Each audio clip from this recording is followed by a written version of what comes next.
আপনার একটা ইশারায় সে আপনার কাছে চলে আসতে পারে। তো যা কারণ দেখুন, এখানে 9 অফ পেন্টিকেলস এসছে, এখানে টেম্পারেন্সের কার্ড এসছে। উনি এখানে অ্যাঞ্জেল গাইডেড আছে আপনাদের সম্পর্কটার মধ্যে, যার জন্য উনি স্টাক পজিশানে রয়েছেন, এখন স্টাক হয়ে রয়েছেন। কিন্তু উনি চাইছেন একটা ইশারা পেলেই আপনার কাছে চলে আসবেন, কারণ উনি অর্থনৈতিকভাবে এখন কিং অফ পেন্টিকেলসের জায়গায় রয়েছেন। এখানে এস অফ সোর্স এসছে, নিউ বিগিনিংয়ের কথা বলছে, আপনাদের একটা নিউ বিগিনিং হবে। কারণ আপনাকে দেখছেন একটা রানীর মতো, আপনি ভীষণ একজন পাওয়ারফুল মানুষ, বা মহিলা হন বা পুরুষ হন। এখানে কিন্তু 10 অফ পেন্টিকেলস এসছে। 10 অফ পেন্টিকেলস কিন্তু উনি 10টা পেন্টিকেলস, মানে ওনার মন পুরো ফুলফিল হয়ে গেছে। উনি যে জায়গাটা আসতে চেয়েছিলেন সেই জায়গাটা উনি পৌঁছাতে পেরেছেন। কিন্তু ও এখানটা ডেথ কার্ড এসছে। ডেথ কার্ড আসা মানে কিন্তু শেষ নয়, নতুন করে আবার শুরুকে বোঝায়। কারণ যা হওয়ার হয়ে গেছে, এবার নতুন করে কিন্তু আবার শুরু করতে চাইছেন। সেই জায়গায় আপনাকে দেখছেন 9 অফ পেন্টিকেলসের জায়গায়। 9 অফ পেন্টিকেলসের যে মানুষটা আছে, সে মানুষটার মধ্যে কিন্তু প্রচুর ডিসিপ্লিন, অ্যাবান্ডেন্স, প্রসপারিটি রয়েছে। হ্যাঁ, ডিসিপ্লিন মেনে চলেন, কন্ট্রোল করার ক্ষমতা রয়েছে।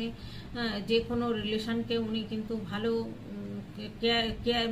কেয়ারিং করতে পারে। সাকসেস এবং স্ট্যাটাস ও এক্সপিরিয়েন্স সব দিক দিয়ে কিন্তু সুন্দর একজন মানুষ, পাওয়ারফুল একজন মানুষ, তার অর্থনৈতিকভাবে ভালো, সব দিক দিয়ে ভালো রয়েছে।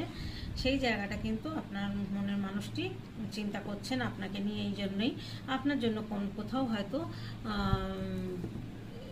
জ্যোতিষীর কাছে যেতে পারেন, বা ট্যারো রিডিং করাতে পারেন আপনাকে নিয়ে, আপনি কেমন মানুষ জানার জন্য।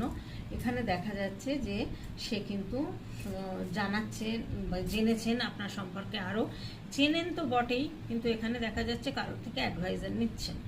অ্যাডভাইস নিচ্ছেন, কারণ অ্যাডভাইস নিচ্ছেন এই কারণেই যে হয়তো উনি যেটা ভাবছেন যে আপনার সাথে কি সম্পর্কটা কেমন, কেন ভুলতে পারছেন না, বা আপনি কেমন মানুষ, উনি তার যার জন্য কষ্ট পাচ্ছেন, সেইটা হয়তো শিওর হওয়ার জন্য যে নিউ বিগিনিং করা ঠিক হবে কি না। কিন্তু নিউ বিগিনিংয়ের কার্ড কিন্তু এখানে 2, 3টে চলে এসছে। নিউ বিগিনিং কিন্তু হবে, আপনার একটা ইশারার অপেক্ষায় সে রয়েছেন।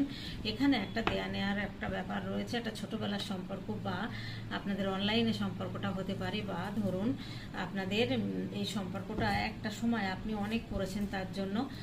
এখন উনি কিন্তু আপনার জন্য কিছু করার জন্য চিন্তা ভাবনা করছেন, এবং সারা জীবন হয়তো আপনার পাশে থেকে আপনাকে হেল্প করবেন, আপনার কাজে কর্মে, আপনার সব জায়গাতে আপনাকে সহযোগিতা করবেন, আপনার পাশে থেকে। এটাই কিন্তু উনি চাইছেন, কারণ এই রিলেশনটা কিন্তু বলে যে একটা ছোটোবেলার